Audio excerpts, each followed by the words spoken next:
Gonçalo, eu acho que agora está... Não sei o que, já fui meio... Não, é impossível. Gonçalo é a melhor das nossas cabeças. É só uma coisa, pô, calma. É verdade. Vamos lá ver. Eu repetir algumas das coisas e se calhar pegar uma pequena passagem que eu vou dizer quando o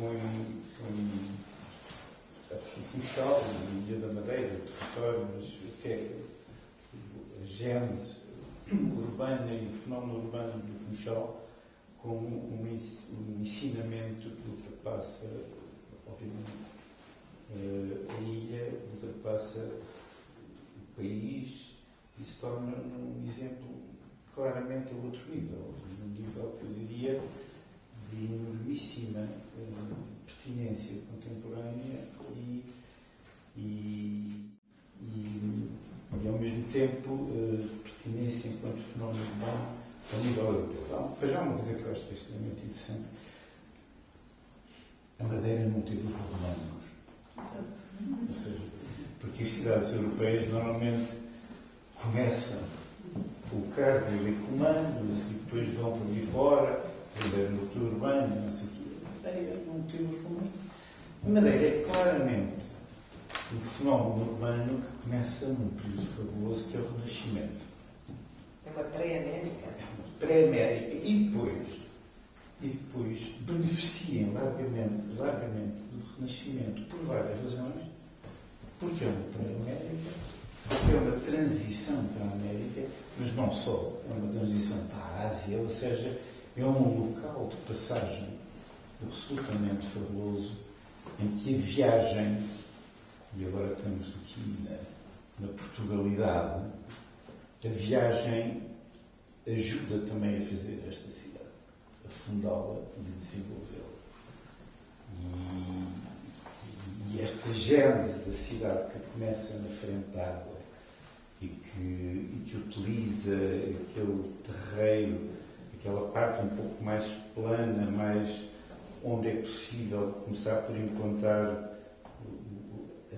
as tais cortinas, as muralhas, que são cruzadas pelas outras, que são as ribeiras, obviamente, e que vai crescendo daí, subindo para a montanha. Mas portanto, eu acho extremamente interessante o facto de isto começar no Renascimento e vir até hoje com fatores que a certa altura lhe dão de repente também como uma espécie de segundo renascimento que tem a ver com uma espécie de cosmopolitismo da Europa que vem cá ter. E que vem cá ter muito mais do que foi. A Lisboa é outra história. Obviamente que Lisboa é, como uma exposição muito interessante que esteve há 2 anos no Museu da Arte Antiga, a capital global do Renascimento, mas é aquele período também do século de ouro. E obviamente aí estavam os flamencos, estava a Europa toda, que depois acabaram por levar de lá o comércio todo e deslocar a centralidade popular. Mas aqui não, há este outro fenómeno que é curioso e tem a ver com uma abertura fortemente marcada pelos ingleses, mas não só, Portanto, há aqui um cruzamento que é muito curioso. Eu acho que, por exemplo, este segundo extrato da Acrópole das Quintas é um sintoma muito claro do cosmopolitismo europeu que chega cá, e que obviamente é acompanhado também por famílias locais e famílias, mas há aqui um gosto de gardening, de jardinamento, quando se visitam estas. E outra coisa que é absolutamente impressionante, que traduz um pouco a noção da passagem, é que a própria botânica destas coisas é uma botânica claramente transversal. Vê-se aqui imensas coisas que provavelmente ficaram cá na passagem da Índia para Portugal, para Lisboa, não sei, as espécies, a flora que aparece é muito curiosa. Sabem, a Ilha da Madeira tem aqueles 3 estratos que são raríssimos no mundo, desde a floresta de Silva até o tropical, o Auricila e o alpino, não é? Mas o que é que eu queria dizer com isto? Voltamos atrás, agora queria começar pelo princípio, não pelo fim, mas o me deixa. O que eu queria, em primeiro lugar, queria claramente deixar aqui um grande agradecimento e saudar e dar os parabéns a Maurício e à Cecília, porque eu acho que a Porta 33, que já tem uma tradição de arte fantástica no Funchal, tiveram aqui um ato que é extremamente interessante, eu não diria mesmo corajoso, que é chamar a uma exposição de arte, na tradição da Galeria de Arte, um facto arquitetónico. E isso é muitíssimo bem feito. E muitíssimo bem feito, obviamente aí também trabalha o Paulo, mas é muitíssimo bem feito porque o que é aqui mostrado, de facto, é um objeto de ressonância poética de um trabalho que é da arquitetura.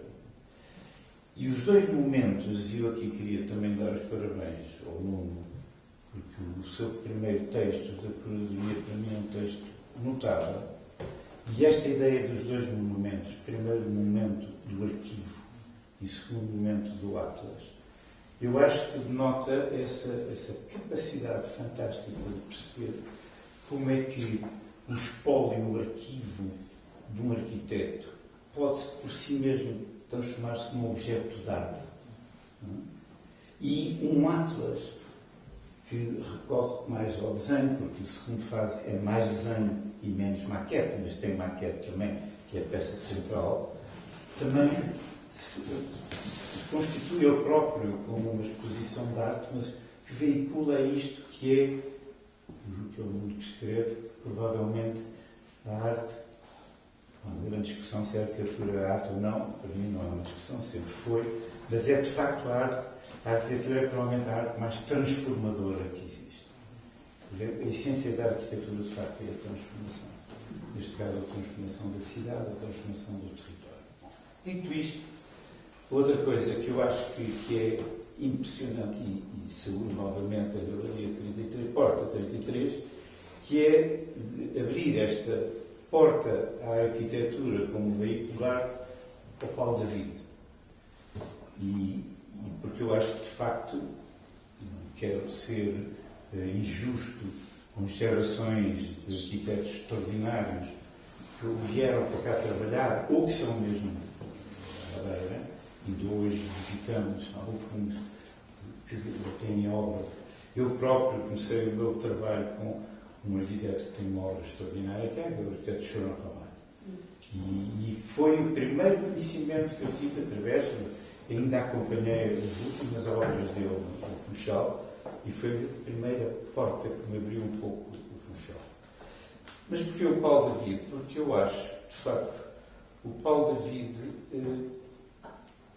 eu costumo dizer, por exemplo, que o Cisa, uma das coisas que mais me fascina no arquiteto Cisa, quanto me ainda uma grande referência da arquitetura, e sobretudo da arquitetura moderna, da arquitetura contemporânea portuguesa, é a capacidade fabulosa, e eu diria quase única, da ligação de uma pessoa, de uma personagem com aquilo que faz. E há uma leitura que é inseparável. É muito difícil classificar o Cisa como uma tendência, como um arquiteto que deixa uma linguagem ou que é catalogável. E, no entanto, há coisas que, obviamente, se detectam na maneira de ele trabalhar. Mas é extraordinário, de facto, é um daqueles casos que eu acho que parece, porque, de facto, é quase indispensável aquilo que ele é, aquilo que ele faz e aquilo que ele deixa como legado. E, neste caso, sobretudo o legado construído, mas também o legado até dos projetos que não são construídos. E eu acho que do Paulo David, eu tive a ocasião de escrever um texto, precisamente no livro do Gustavo Gil, a arquitetura do Paulo David tem esta capacidade, emerge de um sentido profundo daquilo que é a própria paisagem desta ilha, o território desta ilha, esta dimensão telúrica que a Ilha da Madeira tem, e que está patente em quase todos os seus trabalhos. E está patente, sobretudo, no primeiro momento da exposição, que eu acho que tem um título absolutamente único, que é da continuidade das formas e do modo como pousa. E eu acho que uma das primeiras lições do Paulo David é, ainda na fase do arquivo, todos aqueles objetos não podiam estar noutro sítio que senão nestes sítios onde estão. Porque uma das primeiras reflexões do trabalho é saber como é que eles pousam. E pousar quer dizer que é preciso conhecer o suporte. E o Atlas é a mesma coisa. E a maquete que está lá embaixo, de facto, é o retrato do grau zero do suporte desta ilha. E, portanto, o que eu acho é que... Mas é extremamente enganoso dizer que o Paulo David vai... E que tem... Há um trabalho muito interessante que deve conhecer dos anos 70, do Kenneth Frampton, que fala do regionalismo crítico em arquitetura. E que tem uma tese muito curiosa, que é dizer, neste momento, e está a falar dos anos 70, há uma série de fenómenos de arquitetura que não são marcantes porque estão fora do mainstream dos arquitetos europeus e que se localizam curiosamente nas periferias do grande mundo da arquitetura.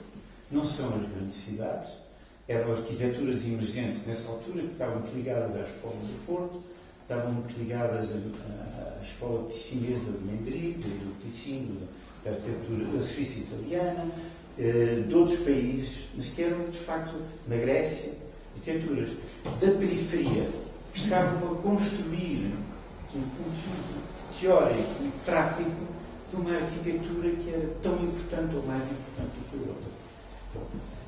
Eu acho que o que o Paulo David faz já não é racionalismo crítico, é outra história, porque estamos nos anos 70 e a obra começa dos anos 90, sobretudo para a frente, mas tem a ver, apesar de tudo, com uma redescoberta daquilo que é, em minha opinião, um dos caminhos fundamentais do mundo contemporâneo, que a Ana definiu muito bem, e que eu acho que é apenas um dos caminhos. Eu, neste momento, acredito que nós estamos a assistir, e digo isto, enfim, não posso ser muito seguro, porque eu acho que hoje em dia aquilo que é seguro na nossa cultura é a incerteza, mas acredito, apesar de tudo, que nós estamos a viver um momento único em termos culturais e civilizacionais de transições.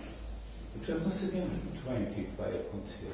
Mas sabemos que há tendências, que há filões que se projetam.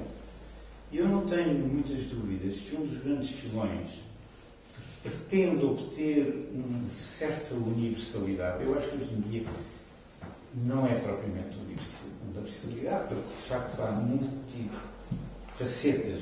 Mas uma das mais marcantes, eu acho que tem a ver precisamente com esta linha. Portanto, eu acho que o Paulo David está já muito para lá. E eu não sei muito bem se é da Madeira que vai para o universo ou se foi do universo que vem para a Madeira. Porque, de facto, a interação existe. Como sempre existe o resto do território todo da Madeira.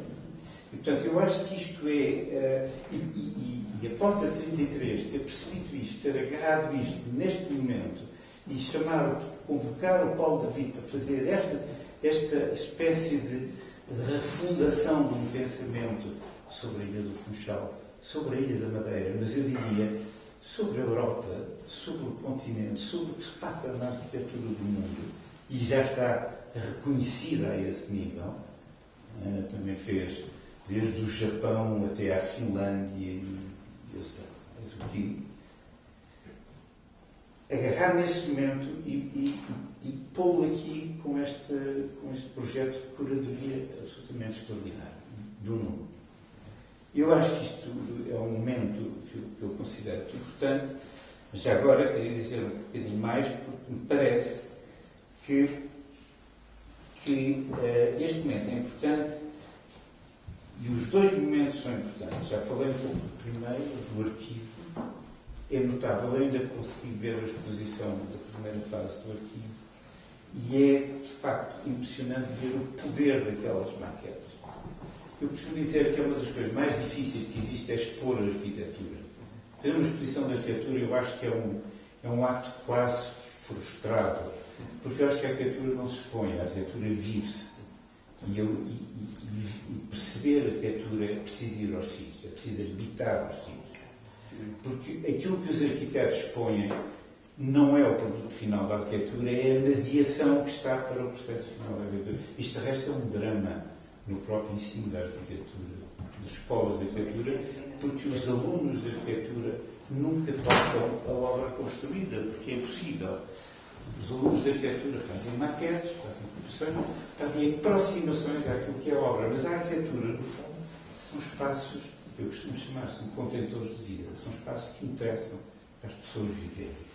Portanto, podem ser casas, como podem ser cinemas, museus, palácios, como podem ser ruas, praças, cidades, porque o espaço vazio das cidades, o espaço público das cidades, também são espaços de arquitetura. E aqui entramos um pouco na história da Madeira, e que eu acho, portanto, esta mediação que aqui representa, primeiro através desses objetos, onde muitas das temáticas já estão, já falei da forma como pousam, mas levantam no prolongamento ao Atlas e ao segundo momento, ganham uma outra espessura muito maior, que é o que é, como é que estes objetos anteriores geram eles próprios interferências com os territórios pela forma como pousam, e a forma como pousa agora é analisada a partir do grau zero, que é a super maquete extraordinária que está lá embaixo, que é um pedaço de madeira, e que tem aquela escultura absolutamente fabulosa, que resulta, e aqui sabemos, que é fruto de um processo vulcânico que emerge no meio do Atlântico, que cria esta espécie de fabricar o território de cima para baixo, porque o que é fabuloso é que o território das ilhas, os Açores também têm isto, resulta do escorrimento da lava dos poros vulcânicos. E isto é uma particularidade absolutamente extraordinária. E por isso tem estes fenómenos, e depois tem outro, que é a maneira como este escorrimento, quando encontra a água, consegue fazer esta costa dramática que está ligada à violência do choque da lava com a água. Portanto, estamos a falar, de facto, de uma gênese completamente telúrica, de um território, de uma paisagem. Nós sabemos o fenómeno vulcânico pacifica-se, coisa que não aconteceu nos Açores, mas aqui está completamente pacificado, e o que há a partir daí é o processo de erosão, que tem a ver com a chuva, com o vento, que vai pronunciando estes vales, vai fazendo esta escultura, as tais cortinas que o Paulo diz, e que na costa também já existiam, e depois esta coisa ganha com o tempo a arborização. Aparentemente, quando foi descoberta, havia floresta por todo lado. E o que é engraçado é que, a partir desse momento, o homem chega cá e começa a reagir com aquilo que encontra no grau zero, e é a humanização, aquilo que eu prefiro a expressão italiana, da antropização disto. E esse processo é muito interessante, porque é ao contrário do escorrimento da lava, é um processo que vai da margem à montanha. Portanto, a primeira ocupação é em baixo, tem que lidar, faz estas primeiras cortinas, depois adquire uma escala intermédia com a tal ocupação das quintas, porque efetivamente, à medida que a cidade vai crescendo, isto João Sousa Gomes que falava, à medida que vai expandindo, a ocupação da cidade, o sustento da cidade, que é a agricultura, vai também subindo para o monte, porque vai sendo expulso da cidade urbana, da construção que é construída. E há este estrato intermédio, mas ela continua a subir, e continua com os estratos mais altos com a própria florestação. Isto é muito curioso, porque depois há uma história que é engraçada, que é, há um certo equilíbrio neste processo, mas depois, a partir de certa altura, geram-se desequilíbrios. E esses desequilíbrios atingem uma explosão grande com a grande catástrofe dos incêndios e das cheias. E é muito curioso como é que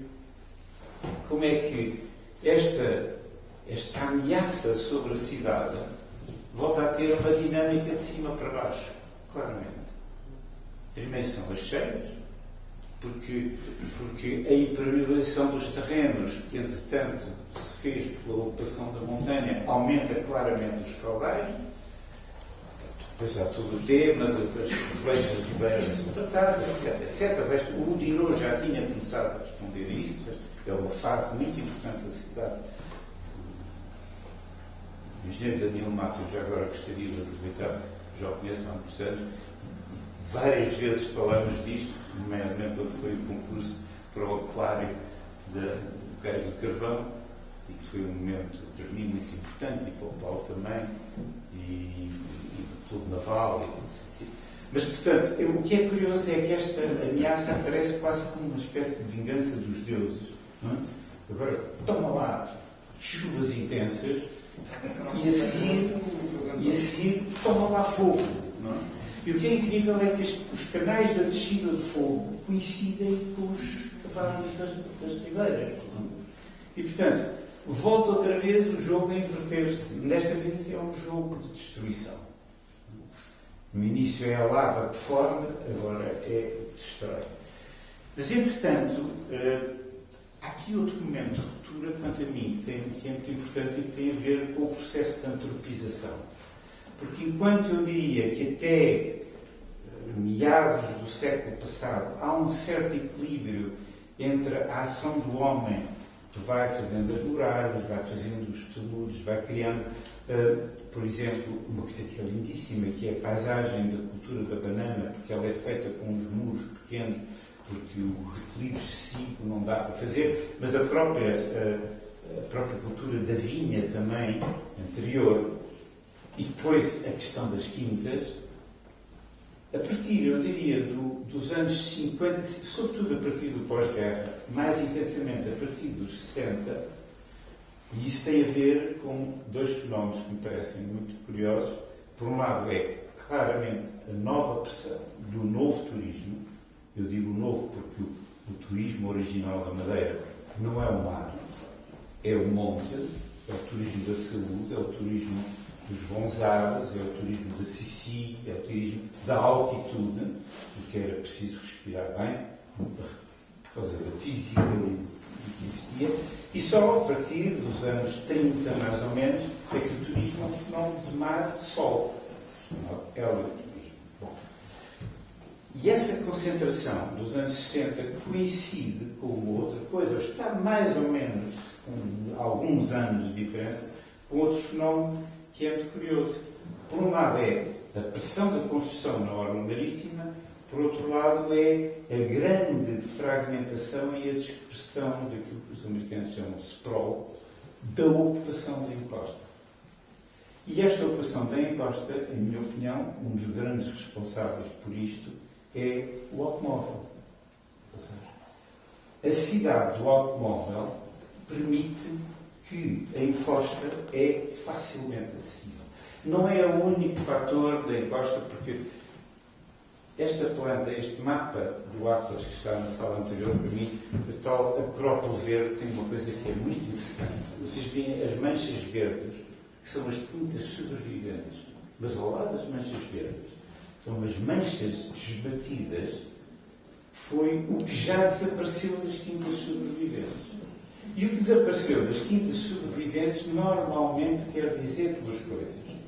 Ou o aparecimento de uma urbanização difusa de pequenas casas, que tem uma versão mais marginal, mas que é importante, que é o aparecimento de núcleos de cidade espontânea e informal de ocupação de antigos trabalhadores das quintas e que fazem a chamada informal, cidade informal, que muitas vezes são as casas de madeira, aquilo que nós chamamos em Lisboa, os pequenos bairros de barracas, porque também aparecem, mas depois tem a ver também com algumas operações especulativas de densidade construídas, espalhadas, e que vão constituir uma espécie de grande fragmentação da encosta. E esta, sobretudo, é possível porque nós não sabemos, ou não sabemos tão bem, mas os modelos urbanísticos de ocupação do território das cidades a partir dos anos 40 e 50 são claramente marcados pela predominância do automóvel. E as cidades são feitas e refeitas porque os próprios centros históricos são vítima do redesenho para servir o automóvel. Os parques de estacionamento, os passeios, antigamente não era preciso passeios porque não havia. Quando chega o automóvel, os grandes boulevards, há uma automobilização da cidade. E que está, portanto, é aqui que eu falo, nestes dois momentos de ruptura. Por um lado, esta pressão turística, por outro lado, a cultura do automóvel. Mas isto aconteceu em todas as cidades da Europa. E então, nos Estados Unidos, nem vos conto, não? Porque a cidade de Los Angeles, por exemplo, que tinha uma rede de transportes públicos incrível, no pós-guerra, nos anos 40, vem umas normas de gestão urbana que deixam baixar a altura dos viadutos para acabar com os autocarros e com os elétricos. E isto foi uma política absolutamente, sabe-se hoje em dia, que foi por pressão da General Motors, de Ford, não sei quantos, para acabar com o transporte público na cidade americana e para vender automóveis. Portanto, isto é conhecido, isso sabe-se. O que é que acontece aqui? É que há um fenómeno curioso, porque esta ocupação construída, dispersa, e ao mesmo tempo o aparecimento da pequena torre do edifício em vertical na frente da costa subverte um pouco a relação histórica, que era fantástica, entre o construído e o grau zero da maquete que está lá abaixo, daquela topografia. Havia uma reação, às vezes um pequeno, da fortaleza, por exemplo, claro, evidencia um morro, mas evidencia ainda com uma lógica das tais cortinas, porque a muralha podia ser a falésia, não? Há uma relação. Eu acho que até há um projeto moderno que é extremamente interessante, que é o projeto do arquiteto Niemeyer, o hotel do casino, porque aquela forma curva, se virem a planta com a topografia, corresponde a um cabeço que é vagamente acentuado com aquela forma e que não é excessivamente alto. Portanto, ainda havia um casamento entre a geografia, a topografia e a antropização da arquitetura. Portanto, aí de facto há. Mas, quer dizer, eu não estou a dizer isto como crítica nem a ninguém, porque isto aconteceu em todas as cidades do mundo. Agora, o que há hoje em dia, e é aqui que eu acho que entra uma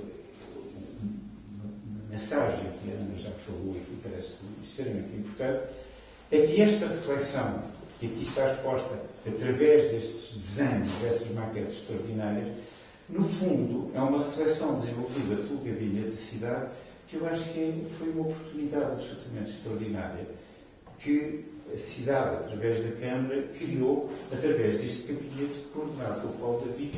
De facto, o que está aqui é uma reflexão extremamente profunda sobre um possível novo paradigma do que pode ser a relação da cidade do Funchal com o território do Funchal. E isto para mim é muito importante. É claro que este novo paradigma tem pressuposto muito de uma estratégia urbana que não se desenvolve em pouco tempo. Todas as estratégias urbanas precisam de tempo. Uma estratégia urbana que já está iniciada pelas últimas câmaras e sobretudo pela última. Eu diria que tem muito a ver com algumas das coisas que estão em curso e que me parecem extremamente importantes. Eu vou só citar duas ou três, porque uma delas, por exemplo, é chamar a importância, por exemplo, que é uma espécie de descodificação dos códigos genéticos da cidade do Funchal. Portanto, estes estratos que aqui estão representados, esta questão do extrato intermédio, que até agora tem tido um certo tipo de reação, que já está muito patente na erosão que teve, e nem sempre as respostas foram boas, é um alerta, é uma chamada de atenção. O recentrar a importância no centro histórico, eu acho que é outro alerta principal, muito importante. O centro histórico tem já vindo a ser reabilitado nos últimos anos, e eu diria, em grande parte, bem, mas ainda está cheio de vazios que resultam, a maior parte deles, de áreas que foram abandonadas. Áreas que estão desabitadas. Talvez a cidade que tem este fenómeno, a maior dimensão em Portugal, é Lisboa. Lisboa, hoje em dia, está a ser reabilitada graças ao turismo e é quase tudo Airbnb, é quase tudo alojamento de curta duração. Mas a verdade é que o que estava antes, no centro de Lisboa, era indescritível, porque nos últimos 30 anos o centro de Lisboa baixou a população 200 mil habitantes, passou de 750 mil a 550, ou seja, em 20 anos, de 1980 a 2000, perdeu 200 mil habitantes. É uma média de 10 mil por ano. Isto arrasa qualquer cidade. Porque quando a cidade perde uso, não há manutenção, começa a ruína e se não se faz nada para inverter este processo, a cidade acaba por cair. Este fenómeno está patente no Funchal, como está patente em Porto Alegre, em Alcobaça, em todas as cidades portuguesas, mesmo em pequenas. Coimbra, por exemplo, tem um centro histórico lindíssimo, de raiz medieval, que está a cair. E, portanto, é de facto um novo paradigma pensar que é importante refundar o centro. E é importante refundar o centro já numa perspectiva que não é, porque eu acho que a perspectiva e o modelo, há pouco disse que os modelos, não acabei por dizer, a arquitetura mainstream hoje, a arquitetura do grande espetáculo, a arquitetura dos Dubais, a arquitetura não sei o quê, eu acho que já teve o seu momento de apogeu e acho que neste momento é claro que nós temos civilizações emergentes, a China e sabemos outra coisa também, que é a economia do mundo é cada vez mais urbana e a partir de há 10 ou 15 anos atrás, metade da população é urbanita e vai continuar a crescer. Mas a cidade que está a crescer não tem muito a ver com a cidade tradicional. São as grandes manchas metropolitanas. É outro discurso. Não? Mas eu acho, de facto, e acho que as tendências que estão tendencialmente a anunciar-se com o futuro, precisamente porque vão buscar o genético, vão buscar a memória, as identidades e trabalhá-las numa nova perspectiva, a perspectiva da sustentabilidade.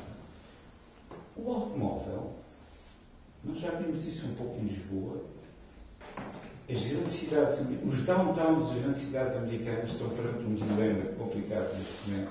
Não sei se sabem, mas há 30 e tal cidades na América em que os centros estão com grandes problemas de decadência. A pior de todas é Detroit, que é a capital da indústria automóvel.